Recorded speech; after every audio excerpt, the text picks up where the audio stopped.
Depending on how the New Orleans Saints attack their contracts this offseason, they could have quite a bit of money to spend, and therefore wide receiver T. Higgins could be the number one free agent target for the team. We got all of that and a little bit of lagniappe for you on today's episode of Locked On Saints.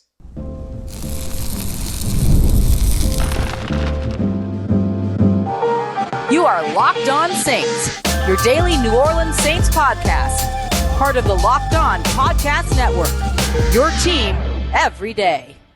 What is good, Who Dat Nation and Who Dat family? I am your host, your friend, Ross Jackson, New Orleans native, your New Orleans Saints expert and credentialed member of the media covering those New Orleans Saints as the Saints beat writer over at LouisianaSports.net and Saints analyst with WWL TV. And on today's episode of Locked On Saints, in the past couple of episodes, we've taken a look at a mock draft. We've power ranked our head coaching candidates for the New Orleans Saints.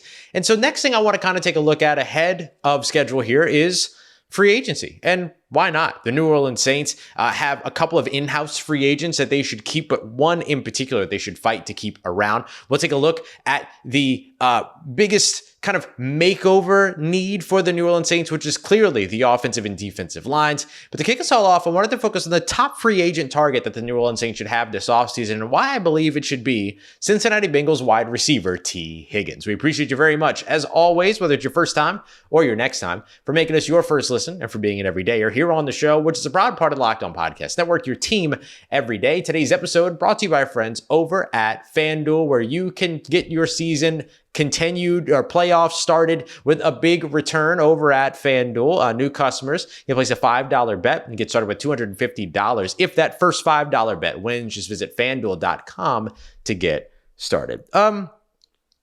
I think the New Orleans Saints should absolutely be looking at T. Higgins over the course of the offseason. I don't care who the head coach is. I don't care what the scheme is expected to be or anything like that over in the offensive side. I think for as long as there is a team in New Orleans this offseason, which there will be a team in New Orleans this offseason. I'm not hinting at anything, but I'm just saying, as long as that team is in existence, then T. Higgins should be one of, if not the top candidate for the New Orleans Saints. Why do I say that? 6'5", or 6'4", 6'5", over 200 pounds. He's the exact type of wide receiver that the New Orleans Saints need. They need a big-bodied, physical type of receiver that can be a threat at all three levels. And T. Higgins checks each and every single one of those boxes. This season, he's caught 69 passes. Pretty nice year for him so far. 858 receiving yards with 10 receiving touchdowns. Obviously, there's still a game to play, a big game for the Cincinnati Bengals, who are trying to play themselves into the playoffs this year. So could potentially add to that. His last two seasons before this have each been 1,000-yard seasons. And bear in mind that he's only played 11 games this year because of the whole holdout situation and all those other things that, of course, took place leading into the year as well. Over the course of his career, which has only been since 2020, 5 years played in the NFL so far, he's got 34 total touchdowns. In order for you to combine wide receivers on the New Orleans Saints roster to exceed that total, you would have to combine Chris Olave, Rashid, Shaheed, and Marquez Valdes-Scantling's entire careers, and that'll get you to 40 touchdown receptions, just over the 34 that T. Higgins has brought in 5 years. Olave, Shaheed, and Marquez Valdes-Scantling have done in a combined 13 years.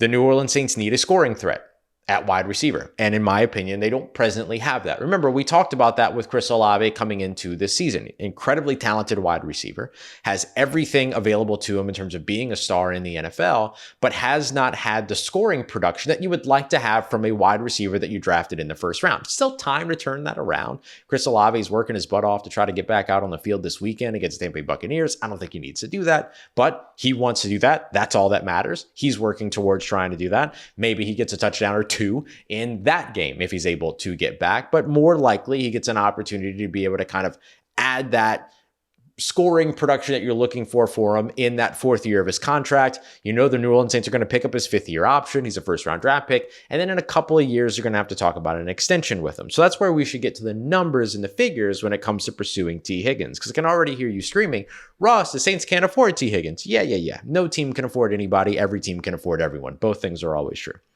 According to SpotRack, the market rate for T. Higgins is around $20.7 million per year. 5 years, over $100 million in terms of what that deal would be. Plus, you have the Chris Olave deal to worry about in your future. But here's the truth. Depending upon how the New Orleans Saints go about this offseason, they could have quite a bit of money to spend. And as we've seen over and over again, and as we see across the entire NFL, just because you're getting paid $20.7 million per year on average doesn't mean that A, you're going to earn $20.7 million in any year, and B, it certainly doesn't mean that your first year of your contract is a $20.7 million deal. It would be a signing bonus heavy deal that spreads across that entire 5 years of the contract. And you might hear that and think, no, the Saints don't need to kick the can down the road. But this isn't them kicking the can down the road. This is how NFL contracts work. Heavy signing bonus, and then you scale the base salary up and up and up throughout all of the years. It's why you always get to these contracts for teams across the entire league that the last 2 years aren't guaranteed and they're due X amount of money because of how much of that. Look at Hunter Renfrow, like all these other things. Like that is something that is typical across the NFL. It's not the same thing as kicking the can down the road. Now, in order for the Saints to afford that contract, they will have to kick some cans down the road with some restructures and things like that, but they're going to have to do that no matter what. So you might as well do it to a point where you can make your team better and potentially add a guy like T. Higgins. I hear you as well. I know the other thing that you're concerned about. Why would T. Higgins want to join the New Orleans Saints? Because they're paying. Or who the head coach is, all these other things. Like there's a lot of factors that like we can look at it right now and poke fun at the Saints and say, haha, nobody wants to be a part of your team. But the fact of the matter is that that's not true by the time that free agency actually rolls around and when the conversation actually matters. So here are the other things that T. Higgins would bring you. He hovers around a 40% contested catch rate, 44 for his career. So he gives you a little bit of a contested catch guy. But on top of that, it's just the production. Like we talked about, the scoring production as a guy that you can find in the end zone, target in the end zone, all those other things. 219 yards after catch so far this season. The closest one to that is Marquez Valdes-Scantling this year with 122. And he picked up most of those on a couple of plays here in New Orleans over the course of that time. And has only been here in New Orleans for about 8 games. So that goes to show you just how much the Saints need that element of the game when it comes to yards after catch. And I think Marquez, really, it's only like 6 games that he's been around, actually. I said 8, but it was like right around the Rizzi era. So until he finally actually got out on the field. The other thing is that T. Higgins is a 3-level threat. In the short area, 354 of his receiving yards were gained. In the intermediate area, which is between like 10 and 19 yards away from the line of scrimmage, 358 receiving yards in that area. And then deep, 146 receiving yards. So he's been somebody that can take the top off of a defense, but has done a lot of his damage in the short and intermediate areas where the New Orleans Saints need a lot of help. Has also been somebody that you can rely on in the middle of the field as well. So let's say that the New Orleans Saints decide T. Higgins is a good candidate for them, that they want to address the wide receiver position, but that the money is just too much. How about Amari Cooper? Somebody that the Saints have been in on in the past and that they like. He'd be another option, super affordable as well. SpotRack has him at 2 years, $14.7 million per year. That's probably going to come down as well. He's only got 44 receptions, 547 receiving yards and 4 receiving touchdowns. So he's probably not getting that market rate, which is actually set by SpotTrack before the season begins. But it gives you an intermediate threat that has the ability to do something for you deep. He could be an option for the New Orleans Saints as well. But I do think that getting a more physical, big-bodied, bulky type of receiver here in New Orleans is a must. And they shouldn't just rely on the potential rookie class, a guy like Jaden Higgins out of Iowa State, who I like a lot, a guy like Jalen Royals out of Utah State as well. But don't rely on the rookies. Go out there and get you a veteran that can join this club and be a leader and go out there and make those physical plays. T. Higgins, Amari Cooper, but specifically T. Higgins should be the number one target for the New Orleans Saints when it comes to the wide receiver position in free agency. Coming up next, the New Orleans Saints also need to put a lot of attention towards their trenches, probably even before they even start thinking about wide receiver, if we're being honest. Let's take a look at that next as we continue on with today's episode of Locked On Saints, part of the Locked On Podcast Network, your team every day.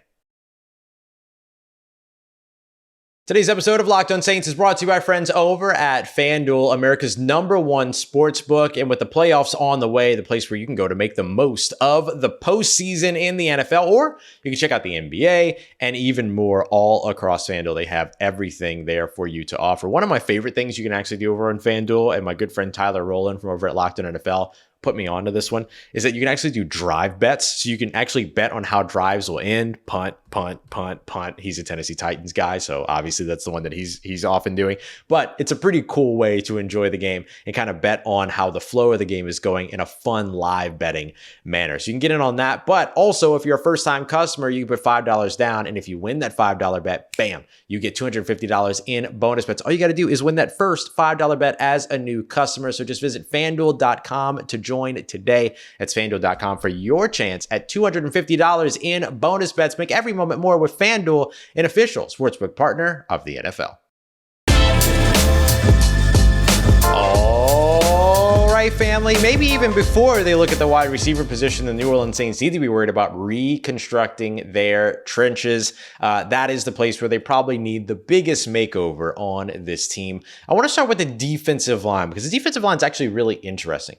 If you look at Carl Granderson as well as Chase Young, the Saints' two kind of top, most, let's call them highest snap getters at defensive end, those two guys have produced pretty well so far this season. Not in the sack category, unfortunately, but certainly in the pressure category. Both of those players combined as the number 2 tandem in the NFL for most pressures generated amongst a duo of edge rushers. So they are up there in terms of the NFL standard of pass rusher when it comes to generating and getting pressure and all these other things. The issue has been the sack part, right? To actually getting at the quarterback and bringing the quarterback down and all that. And we thought maybe we'd see a little bit of a jump for both of these players after Chase Young had a pair of sacks just a couple of weeks ago in their game against the Washington Commanders and all that, but we didn't see that. Chase Young right now sitting with 70 total pressures on the season. Carl Granderson sitting with 55. So we're at about, 125 pressures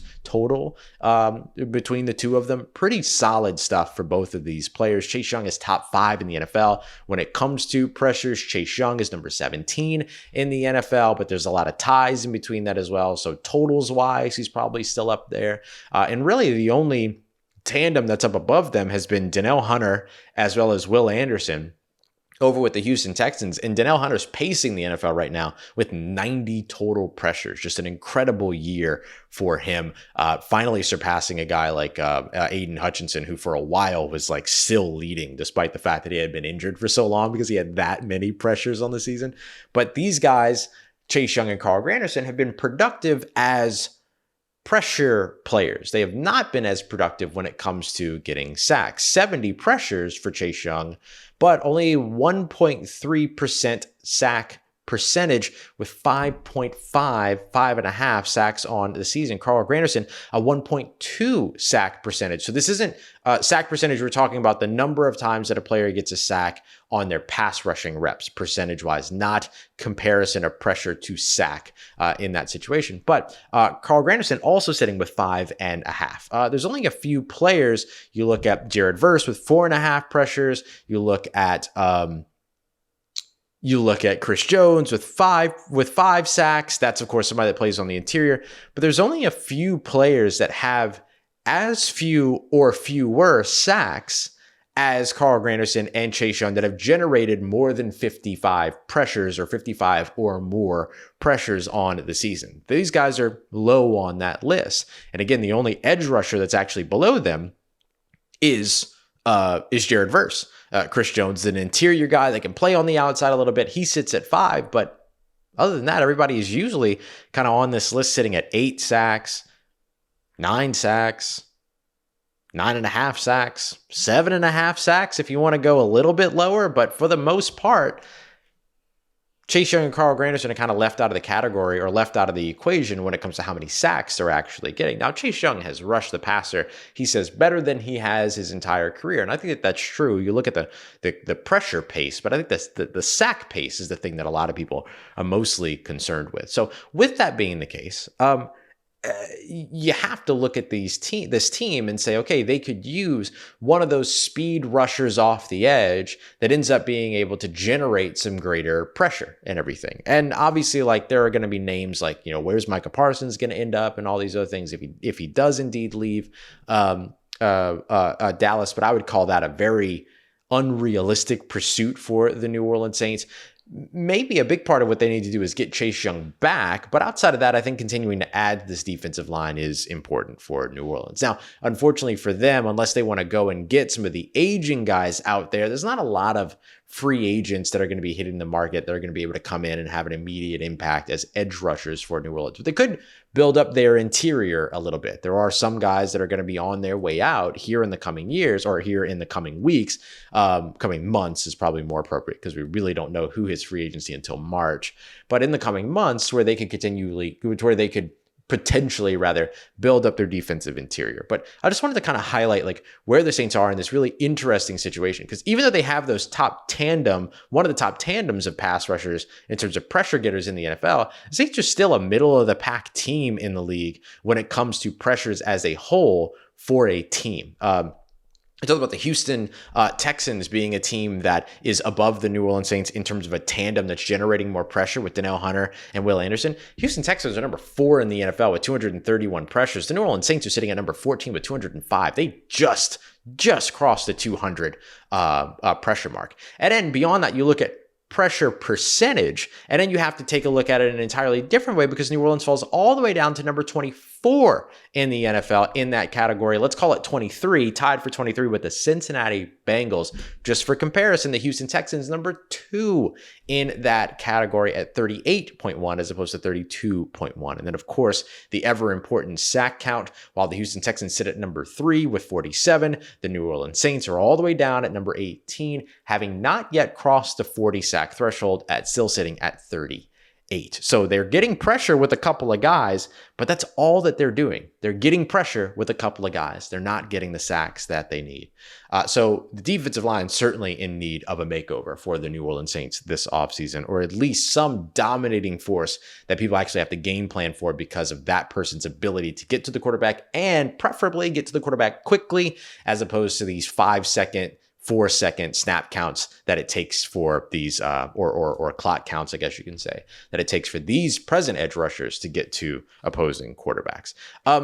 Looking over in the offensive line, I think you need help at left guard. I think you might need help at right guard. I think right tackle is still kind of is still kind of like the jury's out on that when it comes to Trevor Penning. Trevor Penning over the course of the last 3 games have given up a ton of pressure. Over 50% of his pressures so far this season have come in the last handful of games. So he's just kind of progressively regressed a little bit as the season has gone along. I don't know if it's that with the tape, some of the players are starting to figure out, and coaching around the NFL is figuring out, okay, this is how we want to attack him over on that side. But up until then, he was super solid over on that side of the field. So I don't think that the Saints should be ready to give up on Trevor Penning just yet. John Benton has done a great job with him. The move over to right tackle has been really good for him. But maybe it doesn't hurt to invest in other options. And I think the biggest thing for New Orleans, honestly, what it really comes down to when it comes to those tackle spots and the center spot is just have the depth. Just have the depth. Like the Saints this year did not have the depth that was necessary to manage the injuries that they took on. And sure, they had an extraordinary amount of injuries. I get that. But they really need to improve their depth over on the offensive line as well. So whether they're looking for a new starter, which they absolutely need at left guard and maybe need at right guard, we'll see. Again, I think Cesar Ruiz is a long-time starter in the NFL. I think he's fine, but you have an ability to go from fine to better, and then maybe it's worth a conversation there. And maybe a new head coach comes in, a new offensive scheme shows up, and then that changes what fits are. All these other things, like all that ends up having an impact and making a difference for sure. But I think one of the biggest things for New Orleans on the offensive line is to rebuild the depth. That way, when you do, because it's not if, but when you do have to fall back on some of those players, the drop-off is just not as drastic as it has been over the course of the past couple of seasons. Coming up next, I think there's one free agent on both sides of the football that's on their way out that the New Orleans Saints absolutely need to work to keep in New Orleans. We got that coming up for you next as we continue on with today's episode of Locked On Saints, part of Locked On Podcast Network, your team every day. Today's episode of Locked On Saints is brought to you by our friends over at PrizePicks, the easiest and most fun way to play daily fantasy sports, and honestly, the only way that I will agree to play daily fantasy sports. I was never very comfortable with the whole going up against a bunch of mystery lineups and just having to trust that I actually did lose or not score enough to not score better than some of the others and all these other things. I like the way that PrizePicks manages their business. It's a lot more transparent, and if I'm being completely honest, it's a little bit easier too. So here's what you do. You pick 2 to 6 players, and then you get a PrizePicks projection for each of those players. It could be basketball, baseball, football here as you continue to go through the postseason. Let's say Jared Goff, 230 and a half passing yards, or Saquon Barkley, more or 1 touchdown, right? All you got to do is choose more or less. And if the player you choose more generates more than their projection, you win. That's it. It's that simple. So here's what you do. You go up to 1,000 times your money back by winning at least 2 of those. You have 2 to 6 players and you're golden. So we got a special offer for our Locked On NFL listeners. Download the PrizePicks app today and use the promo code Locked On NFL. You get $50 instantly when you play your first $5 lineup, win or lose. That's PrizePicks. Run your game. Let's get it, Who Dat Nation. The New Orleans Saints have 2 outgoing free agents. I almost said incoming. Outgoing free agents that I believe that they should work very hard to keep. 1 on each side of the ball. Now, this list is not actually limited to just these 2. These are just the 2 that I want to discuss. Number 1 on the offensive side is potentially looking at seeing whether or not you can hang on to Marquez Valdes-Scantling.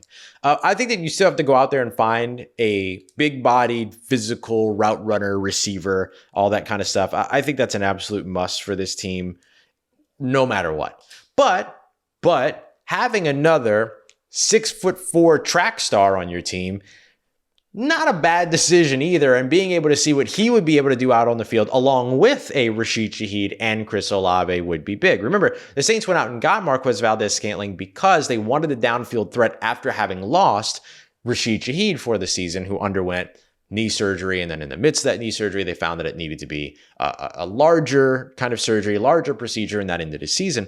So the Saints wanted Marquez Valdes-Scantling because of the downfield factor that he would end up adding. So I do think that working to keep Marquez Valdes-Scantling does make sense, even if you are pursuing some other top options in free agency at wide receiver. I think that there's value there for New Orleans. I also think that any level of explosivity that you can add to your offense in today's NFL is a must.